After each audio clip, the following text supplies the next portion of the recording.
Hello students, welcome to my YouTube channel. तो students, आप सभी के लिए आपके कल का हिंदी का क्वेश्चन पेपर आ चुका है, जो कि अभी अभी मेरे पास आया है। तो जल्दी से इसके सभी क्वेश्चंस को देख लीजिए। सभी क्वेश्चंस के आंसर भी मैं आपको साथ के साथ बता रहा हूँ। तो चलिए, सभी दोस्तों को शेयर ज़रूर कर देना, और चैनल पर नए हैं तो चैनल को सब्सक्राइब कर लेना। यही क्वेश्चन पेपर आपके एग्ज़ाम में आपको छपने वाला है। तो स्टूडेंट्स, जल्दी से सभी क्वेश्चंस को देख लीजिए, बिल्कुल भी टाइम नहीं है। सभी क्वेश्चंस को मैं जल्दी जल्दी आपके लिए बता रहा हूं। तो सबसे पहले बात करते हैं खंड ए की, जिसमें आपको ऑब्जेक्टिव टाइप क्वेश्चन दिए हुए हैं। पहला क्वेश्चन है, निम्नलिखित वस्तुनिष्ठ प्रश्नों का उत्तर अपनी उत्तर पुस्तिका में दीजिए। तो 15 क्वेश्चन दिए हुए हैं, एक एक नंबर के। पहला क्वेश्चन है, भाववाचक संज्ञा से बना शब्द है। तो भाववाचक संज्ञा से कौन सा शब्द बना है? तो देखिए, लड़ाई नहीं है, लड़ना नहीं है, लड़ाकू नहीं है। लड़कपन क्या हो जाएगा? भाववाचक संज्ञा हो जाएगा, क्योंकि इसमें भाव निहित है। इसके बाद नेक्स्ट क्वेश्चन दिया है, भुलक्कड़ शब्द का सही प्रत्यय है। तो भुलक्कड़ शब्द में सही प्रत्यय बताना है।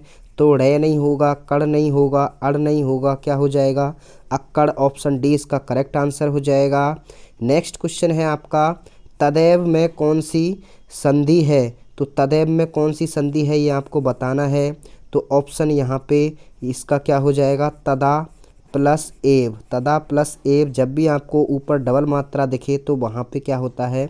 वृद्धि संधि होती है। तो ऑप्शन सा इसका क्या हो जाएगा? करेक्ट आंसर हो जाएगा। इसके बाद स्टूडेंट्स, नेक्स्ट क्वेश्चन है आपका, नीलकंठ में कौन सा समास है? तो नीला है जिसका कंठ, तो यहाँ पे ये क्या है? अन्य पद प्रधान है, और जिसमें अन्य पद प्रधान होता है वहाँ पे बहुब्रीहि समास होता है। तो ऑप्शन डी इसका करेक्ट आंसर हो जाएगा। नेक्स्ट है, छोड़कर तालाब मेरी झोंपड़ी में खिल रहे जलजात। तो यहाँ पे पंक्ति में जलजात शब्द का प्रयोग किसके लिए किया गया है? तो ये आपको बताना है। तो इसका जो राइट आंसर है वो क्या हो जाएगा? फूलों के लिए। ऑप्शन ए इसका करेक्ट आंसर हो जाएगा। नेक्स्ट है, योग संदेश को गोपियों ने किसकी संज्ञा दी है? तो योग संदेश जो है एक कड़वी ककड़ी के समान है। तो ऑप्शन ए इसका क्या हो जाएगा? करेक्ट आंसर हो जाएगा। नेक्स्ट है, उत्साह कविता में बादल किसका प्रतीक है? तो उत्साह कविता में बादल क्रांति का प्रतीक है। ऑप्शन बी इसका करेक्ट आंसर हो जाएगा। नेक्स्ट है, आत्मकथ्य कविता में थका पथिक कौन है? तो थका हुआ पथिक कौन है? यात्री हो जाएगा। तो ऑप्शन क्या हो जाएगा? करेक्ट आंसर हो जाएगा। नेक्स्ट है, किस समय की शोभा से कवि की आंख हटाए नहीं हटती? तो कौन सी है जो शोभा है जिसमें कवि की आंख नहीं हट रही है? तो इसमें फागुन की, इसका ऑप्शन बी करेक्ट आंसर हो जाएगा। नेक्स्ट क्वेश्चन है, बच्चों द्वारा मूर्ति पर कैसा चश्मा लगाया गया था? तो धूप का, नज़र का, कांच का, या सरकंडे का? तो ऑप्शन सी इसका करेक्ट आंसर हो जाएगा। दोस्तों, वीडियो को लास्ट तक ज़रूर देखना है, पूरा पेपर यहीं से ही आने वाला है। तो चैनल को सब्सक्राइब ज़रूर करें। सभी सब्जेक्ट के क्वेश्चन पेपर भी आपको इस चैनल पर मिलेंगे। तो चैनल को सब्सक्राइब करके नोटिफिकेशन को ऑन ज़रूर कर लेना। तो नेक्स्ट क्वेश्चन है, बाल गोविंद भगत के बेटे की मृत्यु पर उसको मुखाग्नि किसने दी? तो उसको मुखाग्नि किसने दी थी? तो ऑप्शन ए बहू ने, इसका करेक्ट आंसर हो जाएगा। नेक्स्ट है, लेखक ने नवाब साहब से खीरा खाने का क्यों मना किया था? सॉरी, ना खाने का क्या कारण था? तो इसका जो राइट आंसर है वो क्या हो जाएगा? पेट भरा होना। तो ऑप्शन सी, क्या कारण बताया? तो नवाब साहब ने क्या बताया था? पेट भरा हुआ है, इसका करेक्ट आंसर हो जाएगा। नेक्स्ट है, मन्नू भंडारी की कॉलेज की प्राध्यापिका कौन थी? तो इसका जो राइट आंसर है वो क्या हो जाएगा? शीला अग्रवाल। ऑप्शन ए इसका करेक्ट आंसर हो जाएगा। नेक्स्ट है, भोलानाथ और उसके साथी कौन सा खेल नहीं खेलते थे? तो इसका जो राइट आंसर है वो क्या होना चाहिए? मिठाई की दुकान सजाना, या बारात का जुलूस निकालना, या खेती करना, या क्रिकेट खेलना? तो यह आपको पता होना चाहिए, जब पहले क्रिकेट नहीं खेलता था कोई भी। तो ऑप्शन ए इसका करेक्ट आंसर हो जाएगा। नेक्स्ट क्वेश्चन है, मेहनतकश बादशाहों का शहर कहा गया है? तो इसमें गंगटोक। ऑप्शन ए इसका करेक्ट आंसर हो जाएगा। नेक्स्ट क्वेश्चन है, रिक्त स्थानों की पूर्ति कीजिए। दूसरा क्वेश्चन आ चुका है, जिसमें दूसरे का पहला क्वेश्चन दिया हुआ है, जिन क्रियाओं के व्यापार या कार्य का फल कर्ता पर नहीं पड़ता है। कर्ता पर नहीं पड़ता है, इसका मतलब उसमें कर्म प्रधान है, और कर्म प्रधान है इसका मतलब वो कौन सा है, सकर्मक क्रिया है। तो सकर्मक इसका क्या हो जाएगा, राइट आंसर हो जाएगा। और जिसमें कर्ता पर ही पड़ता है फल, इसका मतलब उसमें कर्म नहीं होता है, और कर्म नहीं होता उसको अकर्मक कहते हैं। तो ये दोनों ही आपको पता होने चाहिए, तो इसमें सकर्मक हो जाएगा। इसके बाद अविकारी शब्दों को ही क्या कहते हैं, अव्यय पद कहते हैं। तो अव्यय इसका राइट आंसर हो जाएगा। अनुज शब्द में कौन सा उपसर्ग है, तो अनु इसमें राइट आंसर हो जाएगा। और जय मतलब क्या होता है, उत्पन्न होना, तो अनु इसका राइट आंसर हो जाएगा। वह आप ही घर चला जाएगा, तो इसमें आप बताना है कौन सा, तो आप क्या है, निज है, स्वयं के लिए आया है, तो निजवाचक सर्वनाम इसका राइट आंसर हो जाएगा। इसके बाद नेक्स्ट क्वेश्चन है, निम्नलिखित अपठित पद्यांश को पढ़ना है और उसके सभी क्वेश्चंस को आपको बताना है। तो यहाँ पे ये पद्यांश दिया हुआ है, इसका स्क्रीनशॉट ले सकते हैं, और इसके प्रश्न दिए हुए हैं। उपयुक्त गद्यांश का उचित शीर्षक बताइए, और व्यक्तिगत चित्त और लोक चित्त से क्या आशय है, चित्त को स्वाभावित करने से क्या तात्पर्य है, और मन को सुंदर भावों से युक्त बनाना क्यों आवश्यक है। तो ये सभी क्वेश्चंस आपको इसी में आपको देखने को मिल जाएंगे। आज एशिया के देश किससे प्रभावित हो रहा है, और पृथक शब्द का समानार्थक है, पृथक का मतलब होता है अलग, तो अलग इसका राइट आंसर हो जाएगा। नेक्स्ट क्वेश्चन है इसका, निम्नलिखित अपठित पद्यांश को पढ़कर दिए गए प्रश्नों के उत्तर बताइए।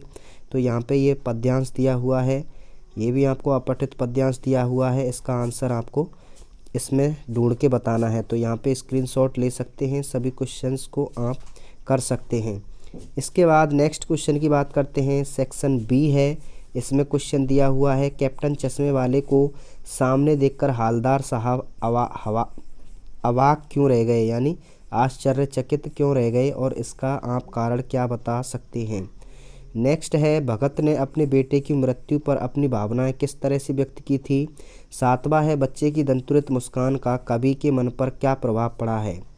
नेक्स्ट आठवां क्वेश्चन है, गोपियों द्वारा उद्धव को भाग्यवान कहने के पीछे क्या व्यंग्य निहित है, ये आपको बताना है। नेक्स्ट है, झिलमिलाते सितारों की रोशनी में नहाया हुआ गंतौक लेखिका के मन को किस तरह से सम्मोहित करता है, ये आपको बताना है। इसके बाद 10वां क्वेश्चन है, आपके अनुसार भोलानाथ अपने साथियों को देखकर सिसकना क्यों भूल जाता था, तो ये आपको बताना है। तो ये सभी क्वेश्चंस आपको याद करके जाने हैं, सभी क्वेश्चंस आपके एग्जाम में आने वाले हैं। सीवन उधेड़ना का मतलब क्या होता है, सीवन उधेड़ना का मतलब होता है पुरानी बातों को याद दिलाना, तो इस तरीके से आप वाक्य में प्रयोग भी लिख सकते हैं। इसके बाद सेक्शन सी दिया हुआ है, इसमें आपको पठित गद्यांश दिया हुआ है। तो यहाँ पे ये बाल गोविंद भगत से लिया गया है, तो इसके क्वेश्चंस दिए गए हैं, इसमें आप देख सकते हैं। तागा टूटने तथा माला का एक एक दाना बिखरने से में क्या संकेत विद्यमान है, तो तागा टूटने तथा माला का एक एक दाना बिखरने का मतलब क्या है, तो ये आपको इसमें बताना है। भगत नहीं रहे, सिर्फ उनका पंजर पड़ा है, इसका भी आज से आपको बताना है। अब बुढ़ापा आ गया है किंतु टेक वही जवानी वाली है, से भगत की किस अवस्था का पता चलता है। तो यहाँ पे देख सकते हैं, इनका आंसर आप इसमें से ढूंढ सकते हैं। इसके बाद नेक्स्ट है, भगत अस्कर क्या करते थे, या फिर अथवा में देखिए नीचे वाला दिया हुआ है, तो कोई भी एक आप अथवा वाला कर सकते हैं।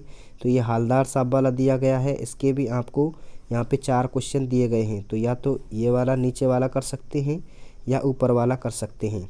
इसके बाद नेक्स्ट क्वेश्चन है आपको प्रस्तुत पठित पद्यांश, ये पठित पद्यांश दिया हुआ है, ये दंतुरित मुस्कान वाला है, तो इसमें भी आपको 4 क्वेश्चन दिए गए हैं। तो इसमें भी आपको जो है ऑप्शन दिया गया है अथवा में, तो ये फसल चैप्टर वाला है, तो ये फसल वाला भी आप कर सकते हैं।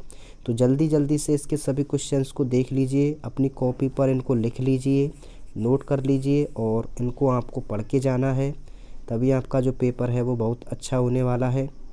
इसके बाद देखिए नेक्स्ट क्वेश्चन है, उद्धव के व्यवहार की तुलना किससे की गई है, ये आपको बताना है, जो कि अथवा में दिया गया है। संगतकार कविता में निहित उद्देश्य को उजागर कीजिए, तो कोई एक आपको बताना है।